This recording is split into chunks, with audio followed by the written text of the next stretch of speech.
of player are you getting in Laden Blocker? What are some things that jump out to you about his game? But a lot of things jump out about Laden. I think number one is uh, his great speed and quickness. Transition game, the way that we want to play.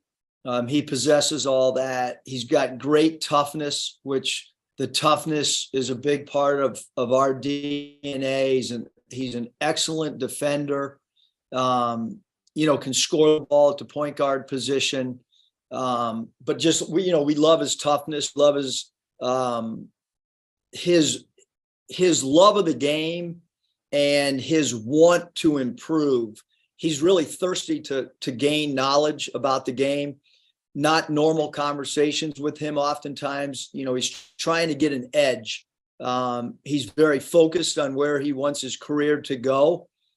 Comes from a great family. So we're really, really excited about Laden. And maybe the most positive is he keeps getting better.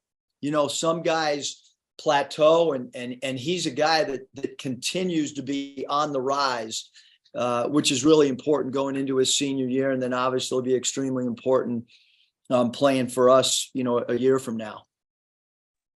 And what have you made of South Dakota State so far? It seems like a pretty battle-tested team on the road already, maybe an underrated win at Boise the other night. Well, yeah, and I think there's unique perspective, at least from my chair, because Akron and their staff and Coach Groschi and I, we're John and I talked, we're friends, and then you add in the fact that Coach Rice and Boise State, we have incredible respect for what Boise State, and I know how tough it is to win in that building because we had to try to do it for 4 years, and this is South Dakota State's not a well-coached team. They're an excellent coached basketball team. They have a lot of skilled position players. You're talking about one of the top 2 most efficient offenses last year in the entire country.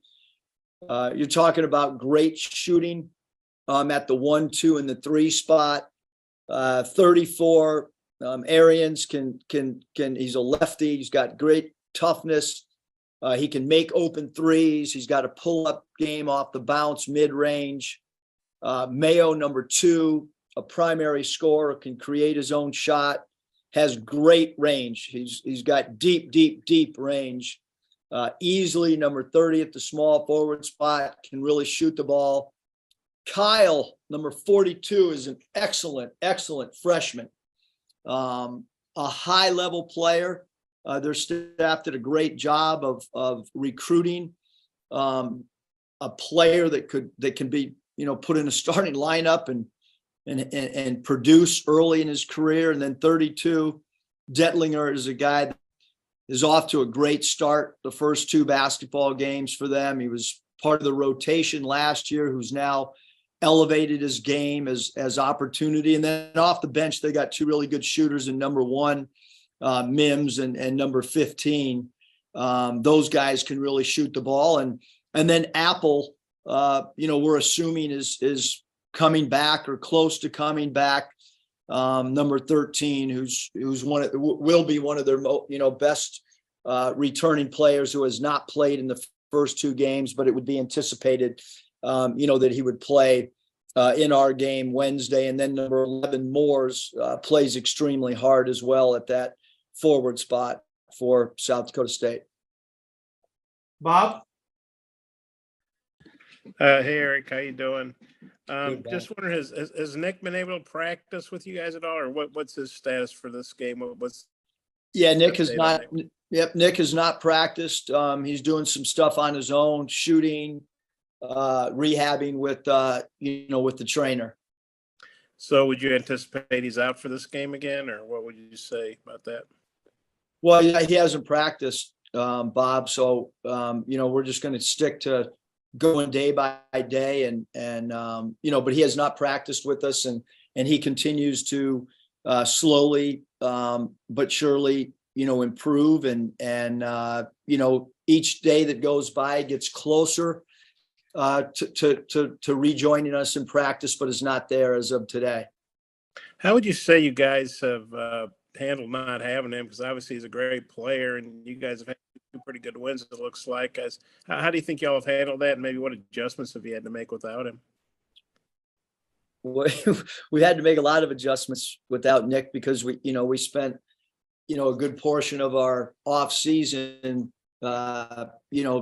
developing play packages and roles around him. But I think guys have done an incredible job of, the guys have created an identity through 2 games, a defensive identity, scheme wise, especially defensively. I think that, we're ahead of maybe where we thought we would be defensively, and got to continue to get better from an offensive standpoint. But, we miss Nick for sure, especially offensively, and perimeter shooting. But guys have stepped into different roles. We kind of even saw it develop as the game unfolded in game 2. We did not go into that game thinking that Ricky Council would be handling the ball in middle pick and roll, but that's what the game called for, and that was an adjustment based on how Fordham was defending us. And so we continue to tinker and add different wrinkles to our sets as we see different defenses, and that'll probably develop all the way through the first half of our first 15 games. We'll probably still being a group that's tinkering and trying to anticipate what we can see both defensively and offensively. And then South Dakota State, they're playing St. Bonaventure Tuesday night, and I guess they're traveling here Wednesday. They must have really wanted to play you guys. Kind of, what do you think about that? And kind of how'd that come together? Yeah, no, I think that, South Dakota State, you're talking about a team that won 30 games last year. There's not a lot of people that want to play them. It's hard for us right now to schedule games, and it's hard for South Dakota State to schedule games. And so the dates worked out really well for us. And like last year we saw, Hofstra fly into Little Rock the day of the game.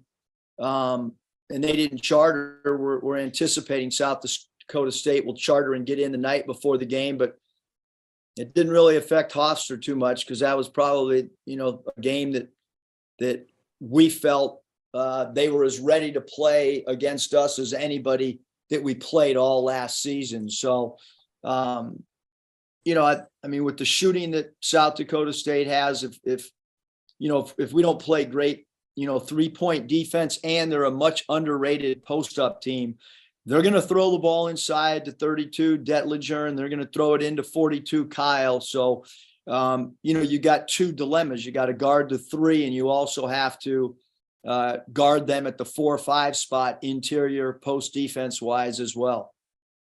Okay, I might have a couple more, but I'll turn it back to Mike. Thanks, Eric. Thanks, Bob. Scotty?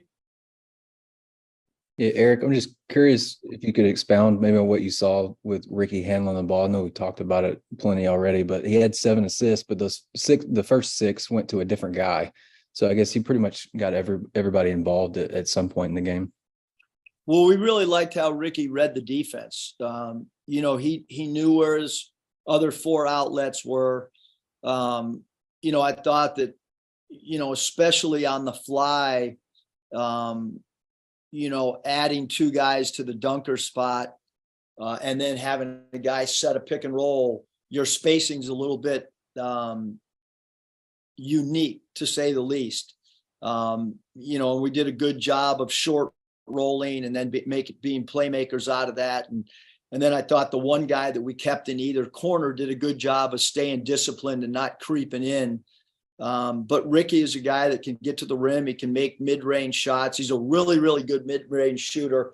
And so I thought he did a great job. 7 assists, a lot of assists, for anybody, but especially unique for somebody that maybe is wired to be, a scorer.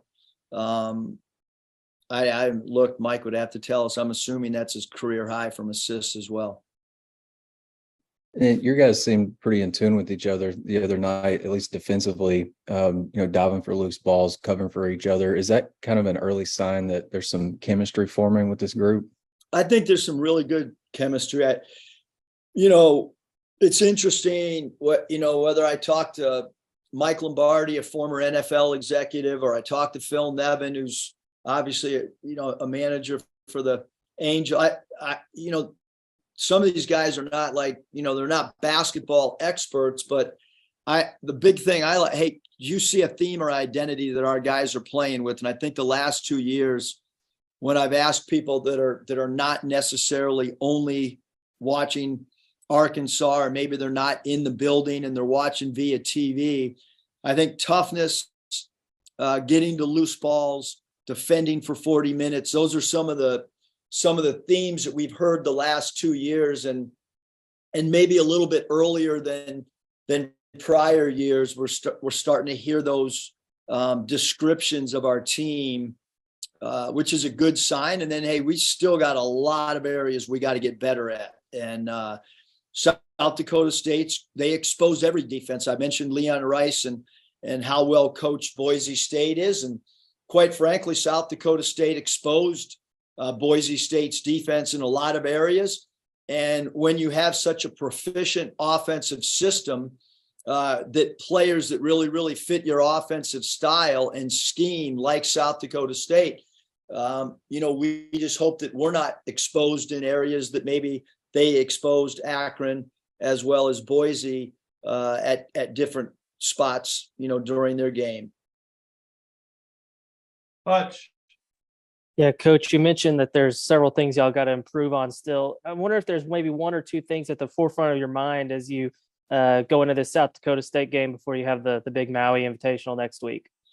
Yeah, I think I think we're sharing the ball, but our passing numbers right now have been right around that 150 to 170. So we're about 30 passes to 45 passes short of what the teams were the last 2 years towards the second half of the last 2 years. So we still have time to improve on different people touching the ball. I think that our centers have enough speed that they can get more rim layups or paint dunks in transition. Would like to try to play with a little bit more pace offensively. I think that we walk the ball up the floor at times a little bit more than maybe what we would like. And then, like every team in the country, offensive execution can certainly improve, but I think there's probably 300 plus teams that would say that about themselves offensively. And especially when you're talking about, 11 new players, there's going to be, some uncertainty on still gathering where guys like the ball, spacing, go-to plays, late game, need a basket play. All those are still going to develop, not just on Wednesday. I mean, that's going to be a process well into, probably all the way into, late November or excuse me, I should say late December, early January.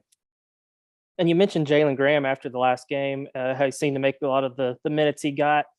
How did you think he handled, not playing in the first game and going forward? I mean, because this is a guy that had been a really good player over in the Pac-12.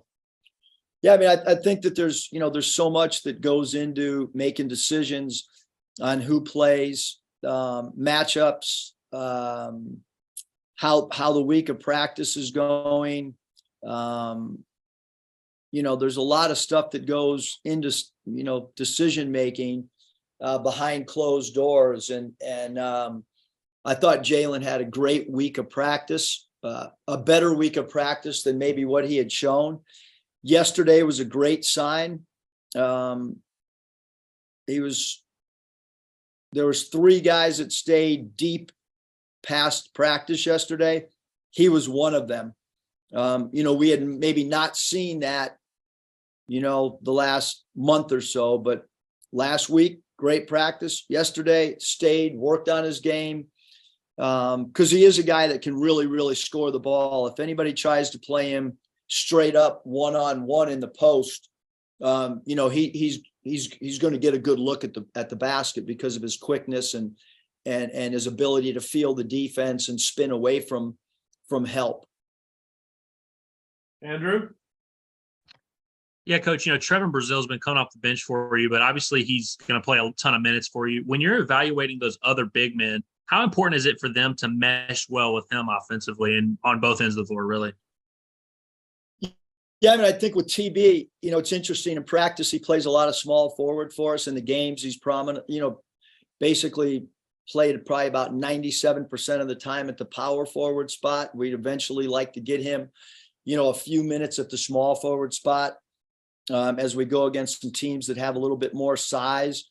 But he plays starter minutes. I think every player would like to start.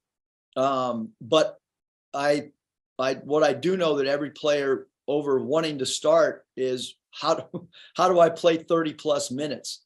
And, he's playing starter minutes and some, just like JD Notae did, the year before. I mean, historically, I've loved to be able to look down at our bench and know that I have a starter sitting there who's going to eventually play 30 plus minutes. I think that, if things don't go well to start a game, I love the fact that you can look down at your bench and put a guy in that can change the complexion of the game. And he's not the only guy. There's probably a few other guys that give an opportunity, and that'll happen during the course of the year that they'll be able to come in and help as well. And also just with a young team, you're coming off of a performance where you played so well defensively and had so much effort. How hard is it to kind of get your guys to not take their foot off the gas and keep that same effort going forward? Yeah, I think that's a great question, and that only time will tell because we've only played 2 games. We played a midweek game, or I should say an early week game, and then we had a great crowd, on a Friday night. We have another, a midweek game on Wednesday. It's the last time that our fans will be able to see us before we go to Maui. But that's what really good teams and really mature teams do is you play with the same effort and the same focus every single night. And I know from our coaching staff, like South Dakota State, they're going to win 20 to 25 to 30. Like that's just what they do. And so we've got to have incredible respect for them coming in here and incredible respect for how good they are offensively. And so you need that same type of effort. And it doesn't happen 30 nights. Last year, we didn't play with that effort in Little Rock. And we saw the results. If you don't play with incredible effort, you're going to get the results we got last year when Hofstra beat us, so we've got to have great effort with as many nights as we possibly can over a 30 game regular season sample size. Mason, you still have a question? Yeah, Coach, I just wanted to ask about the other night. Anthony Black had 6 threes. I was curious if going into that game, if you were planning on him shooting all those, or if that was just what the defense was throwing at y'all during the game. Yeah, that's an easy question. That's what the defense threw at us. They elected to live with perimeter shots, with our centers, with Anthony, with Jordan. So I think there was, to some degree with Devo. So there was, 4 or 5, sometimes 4 players on the court that Fordham elected to give space to shoot. And so with all of our guys, when open, please take the shot. And so you always want players to play with great confidence offensively. And maybe most importantly, you got to read what the defense does to you. And then you've got to take advantage of what they are showing you. Bob, final question? Eric, I know you guys know you're ranked 9th in the AP poll because I saw you tweet a big graphic of it. And the Hog Stats, he knows everything. He tweeted or something that this will be the highest ranking Arkansas's had in a home game. I think going back to 95. I just wondered what your thoughts are on that. hopefully our crowd will represent, that enthusiasm that the poll had. I mean, for us, in all honesty, like our whole thing is how do we get better? The rankings are, they're not that important in all reality.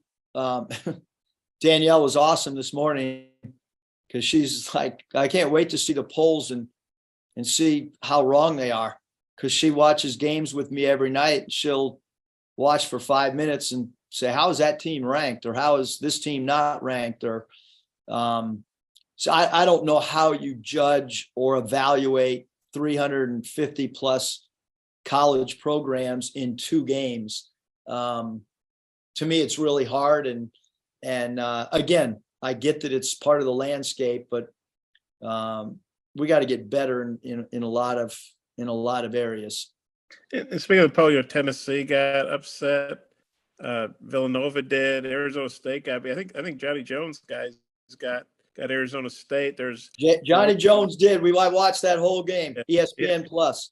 I don't know why people schedule it because but there's. Hey, we're not scheduling Johnny Jones. I can tell you that. There's more than a handful of Power 5 teams, or a team like Villanova, which I consider Big East like a Power 6, I guess. Whatever. A lot of highly regarded, named teams that be getting knocked off. What do you think about that? And is that something you talk to your guys about? Like, hey, we don't want to be the next team that happens to. Yeah, we were one of those teams last year.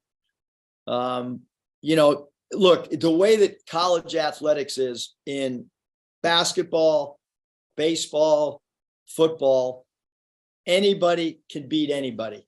We see it on a daily basis. And the transfer stuff has changed things dramatically. I look at South Dakota State's team and look at the pieces that they have back, whether it's number 13 Apple, whether it's 32 Detlinger, whether it's 34 Arians, whether it's 2 Mayo. Like, these guys played on a 30-win team. They know how to win. They know how to win on the road. We got 6 freshmen and 11 new players. So we have to play at a high level or you don't win games like this. It just doesn't happen. And we scheduled South Dakota State because we believe that they can win their conference. Okay, is there anything else you want? I'm a poll voter. I work really hard every Sunday night to put it together. Bob, you do a great job. I mean, if Danielle has any advice, tell her shoot me a text. Bob, that was not. Trust me, that was nothing against your votes, man. I need all the help I can get, man. It's a chore. Thanks, Okay.